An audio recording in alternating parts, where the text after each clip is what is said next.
Right, good evening. Sorry about the audio this evening. I do not have the energy to start bringing sofa cushions in here. I am so tired. So we'll take this as it comes. Oh, and I need to get the trippy Bilbo taken off.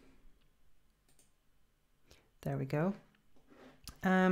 So I got the most recent update to my Capita / Pip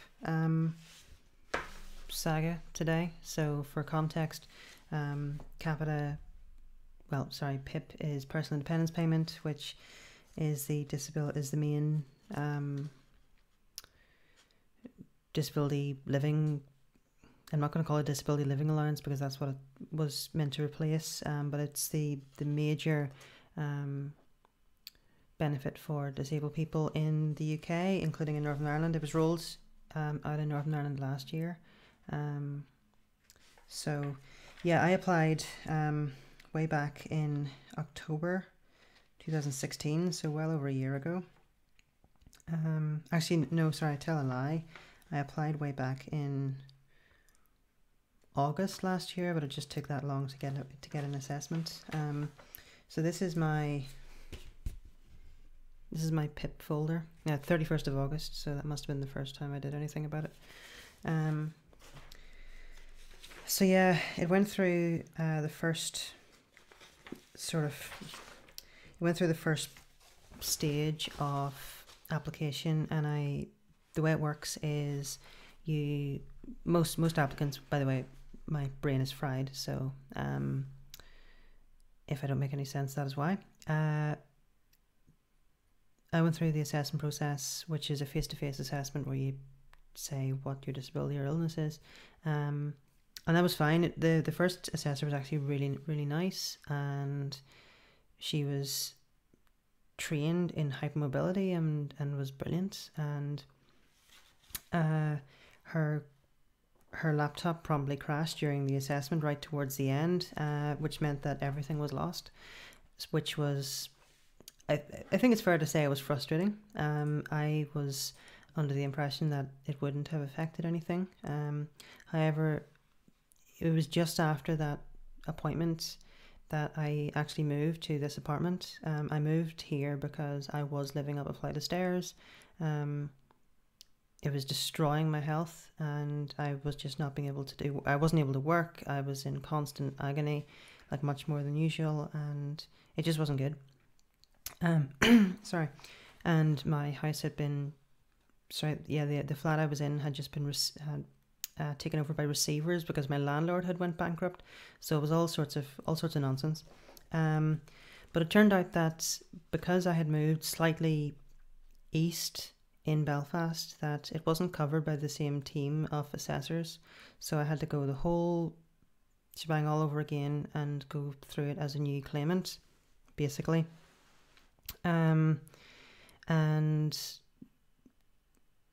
the assessor that I got, after waiting a good, I'm just moving my monitor down a bit.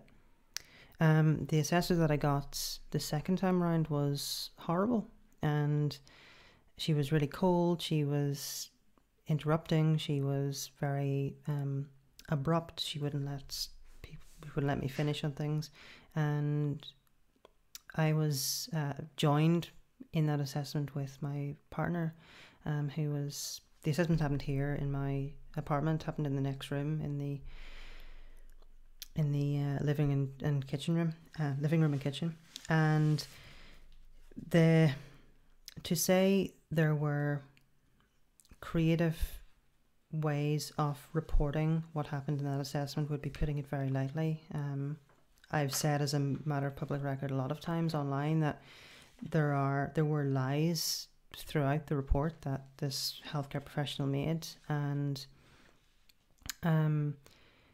it was on that basis that I got my first letter making a decision on PIP. Now, PIP is based on points. Now, points are given for different types of help or assistance that you may need, or the difficulty that you have with certain tasks. And the points are split up into two general sections. So one is for mobility or getting around, and the other is for daily living. So if you have issues preparing food or eating or drinking or managing treatment or washing and bathing, all of those. Now, the first time that I got everything, I was given, I knew getting a webcam with autofocus was a good idea. I was given 0 points the whole way down, all of the daily living. Like preparing food scored out of 8. Yeah, I can't cook the vast majority of the time because of my health. And then getting around, there was also a breakdown of that. So 0 points for mobility. You can stand and then move more than 200 meters, either aided or unaided. Now what that means is, by their definition, that means that I can repeatedly get up, repeatedly, safely, reliably, and in a reasonable time period, get up and dander around for 200 meters repeatedly throughout the day. And for anyone who knows me, that's patently not the case. There's the smart crutch in the background would suggest otherwise. And in the chat, Clever, I have never actually learned how to pronounce your username, Clever Crummish. Alex, anyway, thank you. Yeah, no, that was a horrible time, generally. So how do I do this without showing off my national insurance number? I sent a formal, Clever Crummish, thank you. I sent a formal challenge to the Department of Communities, and basically I went through the ins and outs of why their decision was wrong. Now the report that came back the first time has a big pile of reasons why no points were awarded. Now the most interesting one of these was the decision, the assessments on on getting around. Now I'm just going to read this verbatim as it was recorded. So you report you will not always use your walking stick. Sorry, you are observed to walk approximately 1 meter unaided with a normal gait and at a normal pace. You have no lower limb restrictions. So I apparently walked, and that is verbatim in the text of the report. So apparently I walked without any issues for 1 meter, and that's about 2 steps, folks. So I'm not sure what assessment can be made within 2 steps. And then you can see as it goes on, you report you will not always use your walking stick or wheelchair for work, and sometimes you have to walk approximately 100 meters. You state this makes you tired, however you are able to continue with the rest of your day at work. That's completely false. There's no truth to that whatsoever. I've decided you can stand and then move for more than 200 meters safely and reliably and for most of the time, consistent with your medical history, description of a typical day, and formal observations. So yeah, that's that was the most glaring thing. So basically, because this person said that,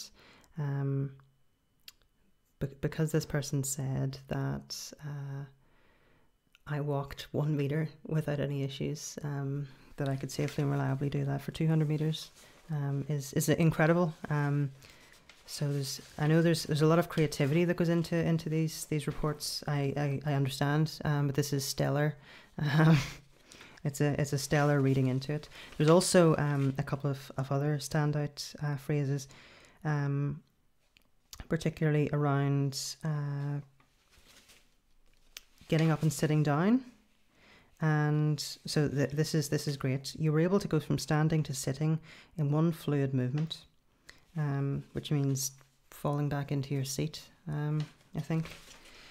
So yeah, the language in the initial report was pretty bad, but that wasn't certainly the the most interesting part. So I wrote this letter back towards them, and used I had got access to the Department for Community's own assessment processes and assessment criteria, and used that to write my response. So I said, why, look, I'm taking pretty strong pain medication. They're controlled substances. They're at pretty moderate dose. And it said, look, please talk to my doctor. And then made an assertion that I was going to be taking legal action. And that I would be going public with everything. So I've been pretty public with all of this. So yeah, and basically the department was given notice that anything that they send to me in future will be made public, as long within the bounds of blanking things out, so I don't get my identity stolen or something.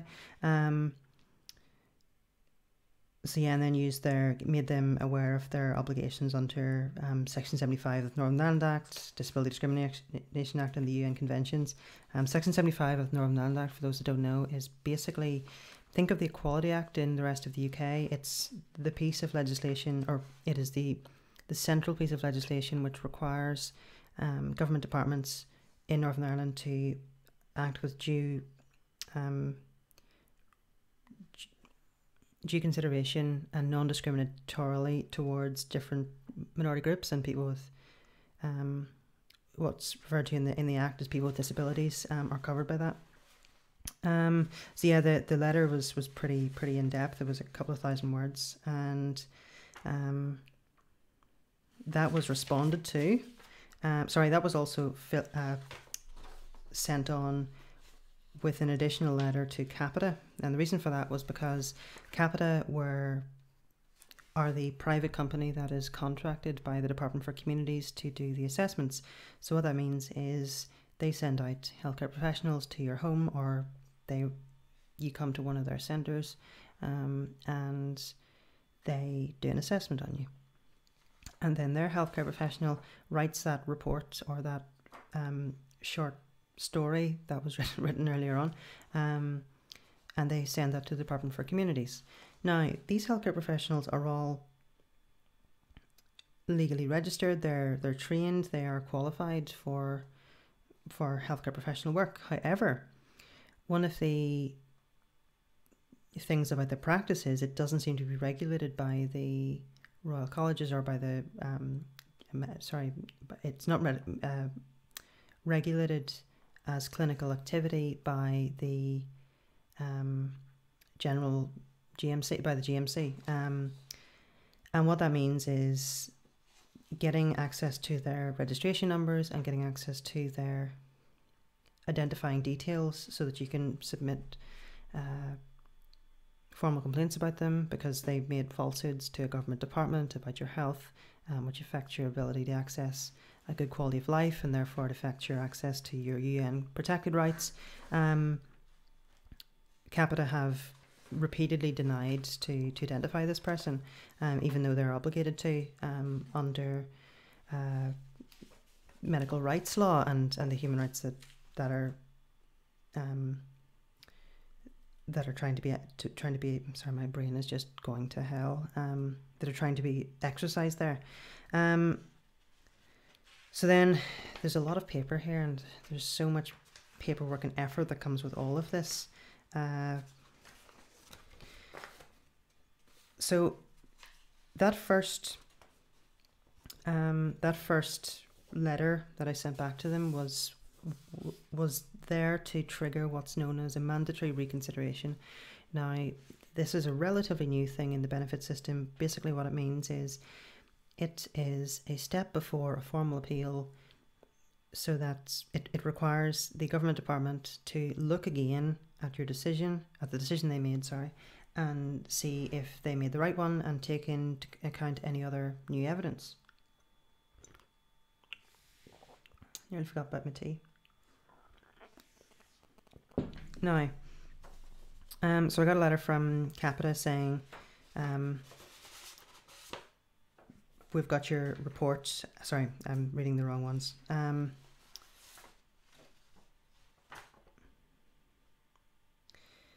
So, see, there's so much paperwork here that I'm actually finding. So yes, the mandatory consideration was actually partially successful, which I was very surprised at. So I'll read out the letter. Dear Ms. Murray, thank you for asking us to look at again at your personal independence payment. I've looked at your PIP and decided I can award you the enhanced rate for mobility needs, and I can't award you any PIP for daily living needs. Now, there was a big back payment then because they owed it from the day of the initial claim. However, the report then went on to basically say a load of the same rubbish about daily living requirements. Now, so trying to hide all of my national insurance numbers that are within this document. Yes, here we go. So now the daily living part of PIP requires a certain number of points, and I was basically 2 points off in the assessment. The mandatory reconsideration part of it ignored a lot of the points that were raised. It did agree with the moving around part because my GP wrote them a very stiff letter and they took that on board. However, it didn't make reference to any of the other significant issues within the reply letter. However, that was paid. For some reason, they sent me this out twice, and I've been receiving that level of PIP ever since. And I even have the, well, not even, but I have the certificates of entitlement and everything that comes with that. So after that, we're now on to the appeals bit, which is the thing that's happened recently. Now, the problem that came with the appeal was, by this point in the whole process, I was totally wrecked. I had just moved into a new place. I just moved into a new place. The stress from the process of going through mandatory consideration and everything else that came with that was just totally exhausting. And by that time, I really wasn't in the right place to go forward for an appeal. Now, there's a 1 month limit on going for an appeal usually, and I missed this by quite a margin. I missed it by several months. So I wrote a letter in saying basically, look, lads, this is why, and I quoted their obligations under the Disability Discrimination Act for reasonable accommodations and yada yada yada, the usual stuff that you would say in this situation. So I got a great letter. I got a great letter. I'm gonna make sure my national insurance is covered. But dear Miss Sweeney, now I have a depot to change my name, but it certainly wasn't to Miss Sweeney. So dear Miss Sweeney, about your appeal request, writing to receive. So that was accepted, and then it was referred on to the courts through the appeal service. The appeal service then had to do a big decision as to whether the request was valid, and that's what came through today. They decided that the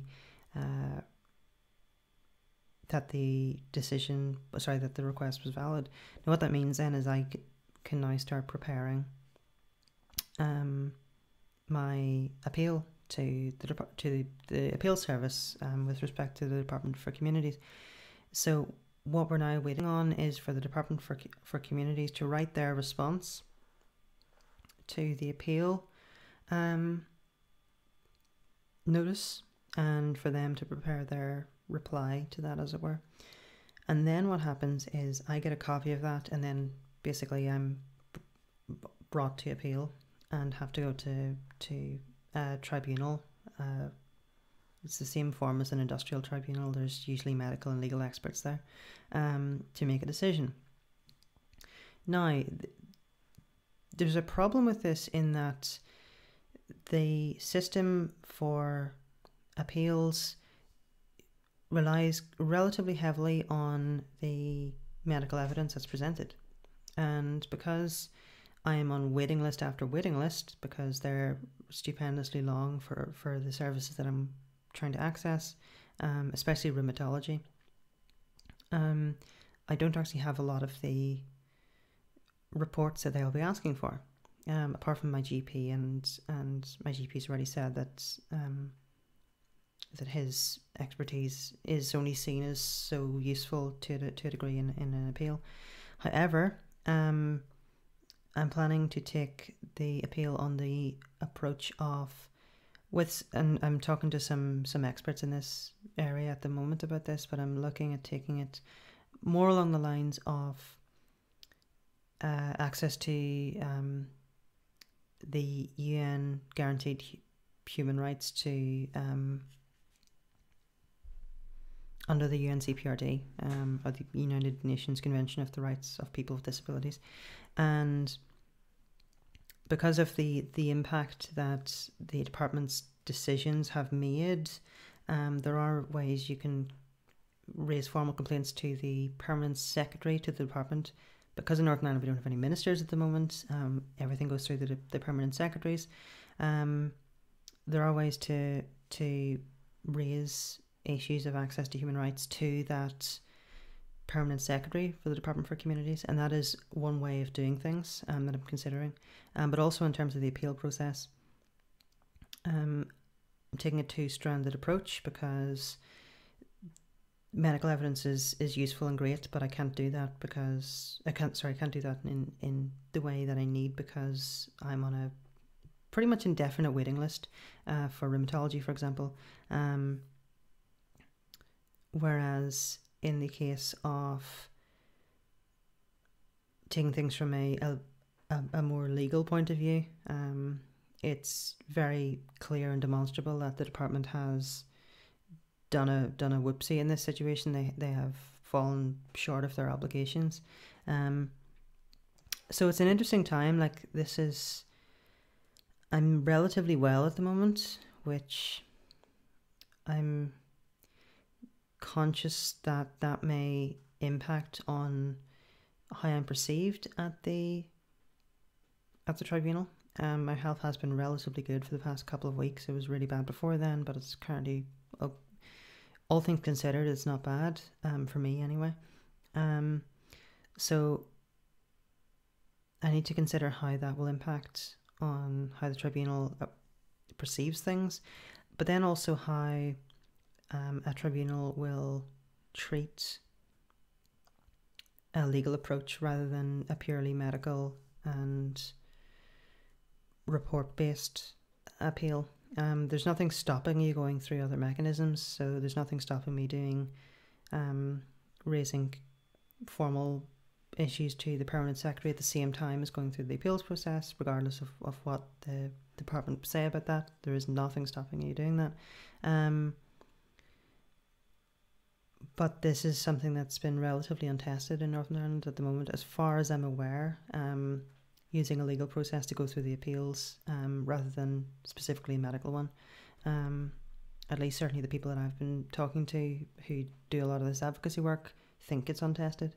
But I'm not one to shy away from being a guinea pig in the courts. Certainly not around this topic. So it'll be an interesting one.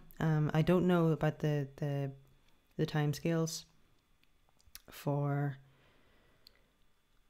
getting a turnaround date on any of this, to be honest. I assume that the waiting lists are relatively short. That may be naive. I'm hoping that within the next 2 months I'll have an appeal date at least. But that depends on how quickly the department gets back. It depends on how smoothly everything goes. And currently with the department and with the courts having issues with budgets and everything, I'm not terribly sure about that. So that's really the general gist of what's happening. So in terms of, a couple of people said in the chat there, so Ada says, yeah, there are the personal details of the the folks in the medical reports should be identifiable. Now, this is something that I've had significant difficulty accessing the actual medical reports unredacted. There was a spotlight programme by the BBC in Belfast recently into how there is alleged editing and auditing of reports within the PIP system by the department or by Capita, and trying to access the original report has been very difficult, and I've had letters just not responded to, and had letters responded to without any information in them. So I don't know how best to actually access that. I imagine I will have easier access to it once I get the information about the appeal, because then I'll have specific access to the entire Department for Communities file. It's frustrating, and I can only put so much time to this because I work more than full time at the moment, and my work is really intense at the moment. It's very energy. It requires a lot of energy. I love it, but it requires a ton of energy. So yeah, it'll be an interesting one. I'll certainly be tweeting about it and annoying everyone about it going forward. The negative impact of health. Clifford Crumby saying about how the negative impact of temporary good health can affect your ability to access things. This was a massive concern around the first time I went through PIP, because the first time I got the appointment, my health was really bad. The second time it was a bit better because I'd moved to a step-free apartment, but it still wasn't good. However, during my mandatory reconsideration, my health was pretty good, and I think it was just sort of I was feeling relatively really good because I wasn't having to climb up and down a flight of stairs 6 times a day. But yeah, it's a difficult balance then between presenting yourself as how ill or well or disabled or non-disabled as you actually are on an average day, without getting into the bounds of being accused of fraud. And I was worried about that, especially because prior to applying, prior to applying, I had been involved with politics with the Northern Ireland Assembly, and it was really just when I started getting really, really ill, and I was using mobility aids for the first time, and that's what everyone jumped on. Was the fact that I was using mobility aids and that I, quote unquote, didn't need them and was making a show of things. So that was really high up my mind about being either thought of as putting it on by the actual assessors or reported for something. A subject access request is a good idea to do this, and it is on my list of things to do. I'll hopefully be putting in a proper SAR next week, if I get some time to do it. It takes a while to do, and I need to make sure that the specific things that I'm requesting are going to the right people, and certainly I've had things bounce about within the Department for Communities many times before, both related to PIP and unrelated to PIP, so I'm not holding much hope that I'll be able to get much out of the department, even through the formal mechanisms of subject access requests and freedom of information. Not to say that FOI and Subject and Data Protection Act stuff isn't useful. It's really useful. Like, it's how I do about a quarter of my work, just relying on those pieces of law. But I need to be careful here because this is public. The Department for Communities has a history of being very creative with time limits and reasons for non-disclosure, and it's certainly hindered a lot of the work that I've done before. You're absolutely right. It's I think anyone who doesn't have a very distinguished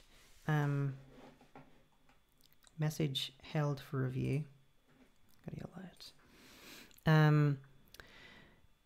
There is a certain amount for anyone whose illness or disability isn't set in stone and doesn't change from day to day, where you do have to perform a certain level of illness or disability to be seen as legitimate. And yeah, I think that's an uncomfortable situation for, I imagine, the majority of folks. It's never nice when you're having to. First of all, it's never nice to have to go through the processes of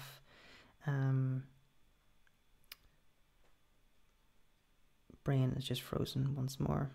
It's never nice to have to go through the processes of applying for PIP and going through all of the forms in the PIP application process, which ask you about your health and about your disability, are really, really, well, I find them really, really emotionally draining, because they ask you about the specific difficulties that you have in all of your areas of life, and regardless of if you're really, really chronically ill or disabled, that you may be aware of that. Well, you will be aware of that, and you'll understand how that affects your life. But when you have to quantify it with such nuance and such granularity for the PIP form, it can be really, really emotionally draining. And a certain amount of that is dealing with the emotional weight that comes with it, but also being performative to be representative, because you may be applying for PIP when to be honest, you're probably more likely to be doing the form when you're more well than when you're less well, if that's what your disability is, if it's variable like that. So yeah, it's always been something that I've been really uncomfortable with, is in terms of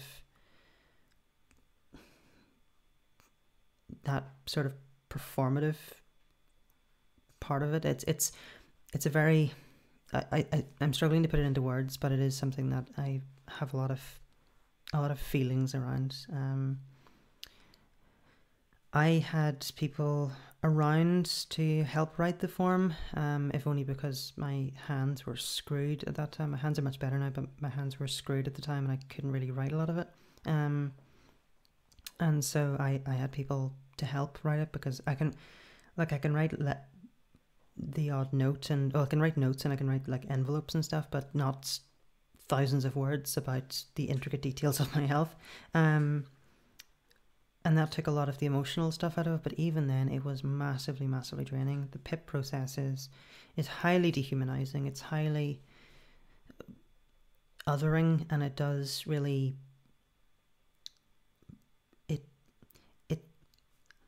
I can't really say that it's designed to demoralize you, but it certainly feels like it a lot of the time. And from a lot of my friends and service users who are applying or have applied for PIP in the past, it's the one theme that comes out, even in those who were successful in the first instance of applying, was that the process is dehumanizing and the process is humiliating and embarrassing, just because of the amount of groveling you have to do a lot of the time. So yeah, it's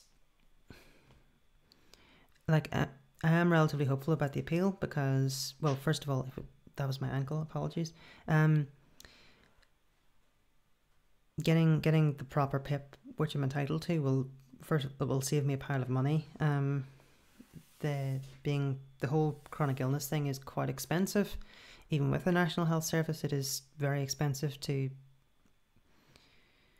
rely on pre-prepared food and everything, all that sort of stuff, and having to buy all this adaptive equipment. It does take its toll, and even with stuff like Patreon and personal work, it doesn't really cut it. But also it's an entitlement, and I'm going to apply for one I'm entitled to, because that's what I tell everybody else who I support with benefits work through my work in the trans community. So it would be a bit hypocritical if I didn't do it myself. But yeah, I'll keep people updated. My brain is just dying now, so I'm going to go. But this was an interesting thing. I've never really done this sort of chat before about these sorts of things, but I hope it was useful, or at least enlightening, as to this particular situation. This is just stuff that I got from them, but that's currently what we're looking at in terms of the paper stuff since mandatory reconsideration. But I do need another folder just for my stuff that was sent out. I need to be really careful to keep it in chronological order, because if it goes out of it, I'm never getting it back in, because there's just too much to filter through. Pleasure to chat with you all. Have a good evening, and talk to you all soon. I'm really glad I was helpful, Ada. That's pretty cool. And yes, feel free to chat anytime on Twitter or anything. And my messages are always open. If folks want to discuss or to trade stuff that was useful, or if you're going through this yourself and you want to know what's worked for me, then I'm very happy to talk. But yes, I'm going to transition back over to Trippy Bilbo, and I'm going to finish my tea. Have a good night.